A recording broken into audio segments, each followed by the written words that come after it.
tablets are taking over toddlerhood, according to the Common Sense Media consensus. Hello, I'm Kelly Newcomb with Brave Parenting, and this is the Brave Briefing, a technology and cultural update for Christian parents. Well, seeing a toddler with a tablet has become almost as common, if not more common, than seeing them with a classical pacifier. They're watching videos, playing games, or some other touchscreen activity. They've been dubbed iPad kids online, but now we have some research that backs that name up. According to the latest 2025 Common Sense census, we are witnessing a massive shift in early childhood. By age 2, 40% of children already have their own tablet. By age 4, that number jumps to almost 60%. And by age 8, 1 in 4 children have their own smartphone. Think about that. Before a child can tie their shoes, bathe independently, read fluently, they are already navigating a digital world designed for distraction and maximum engagement. And here's what's even more concerning. Screen time for kids under age 8 is now an average of 2 hours and 27 minutes every day. Now, for kids ages 5 to 8, that actually jumps to 3.5 hours a day. 3.5 hours a day for our kindergartners to second graders. This is the age where imaginative, independent play should be at its peak. So it's important to ask ourselves, why is this happening? Now, the common excuse of this is just how the world is garbage. This is not how childhood is, and nor has it been. And just because adults with fully formed and educated brains engage with the online world through screens doesn't mean that children should.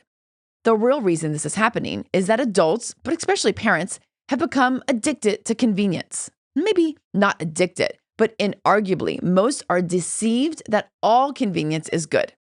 If it makes life easier, it must be good, right? We want fast food, fast shipping, fast service. We want voice assistants to answer our questions. We want cars that drive themselves and entertainment on demand. And when it comes to parenting, we want to outsource anything that is difficult or daunting, that is, the discipline and the discipleship, to anything that is more convenient. Well, enter in the iPad. The Common Sense Media research shows that parents aren't giving kids screens because they actually think it's best for them. They're giving them screens because it's convenient, it's easy. 66% of parents admit to using screens just to get things done. 23% of kids under age 8 use a screen during meal times at home, 22% while eating out. 17% of parents say that they use a mobile device to calm their child down when they're upset. And even worse, 20% of these kids now use the screen to fall asleep every night. And because this research relies on parents' honest reporting, we can likely assume that the rates are actually higher in reality. So let's just call this what it is. Tablets are convenient babysitters. And most parents actually aren't afraid to admit that. They'll own it. But what they aren't willing to own and face is the cost of that convenience. The more time our kids spend with screens, the less time they spend with us. The more they are entertained, the less they are developing imagination, creativity, and character. The more they scroll, the less they read.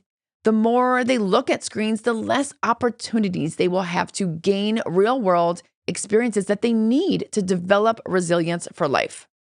So Christian parents, we must be guided by wisdom rather than convenience. Jesus specifically called those who would follow after him to not only carry their cross, but to walk the narrow road. The Christian life is not meant to be one of convenience, but of wisdom. And James 1:5 says that if anyone lacks wisdom, you should ask God, who gives generously to all without finding fault, and it will be given to you. Proverbs 3:13 says, blessed are those who find wisdom and who gain understanding. Well, wisdom looks beyond this moment where the tablet is the convenient solution, and it asks, is this habit of my child forming a healthy foundation? Does this decision align with my biblical values? Is it the best or just the easiest solution? You see, wisdom chooses the narrow, harder road rather than the wide, easy road, because every child can learn, cope, fall asleep, play, be entertained, all of that without a screen and be better for it. It's not the child's choice to be pacified with a tablet. It's the parent's choice. The child can't possibly understand the long-term deficits that they're going to face, but parents must. So fellow parents, if we continue to allow convenience to guide our decisions, screens will take over childhood. Plain and simple. You cannot outsource your parenting. Despite what they say, there is not an app for that. Okay, friends, this is your Brave Briefing. If you have any questions, reach out, share this with a friend, and until next time, go and be brave.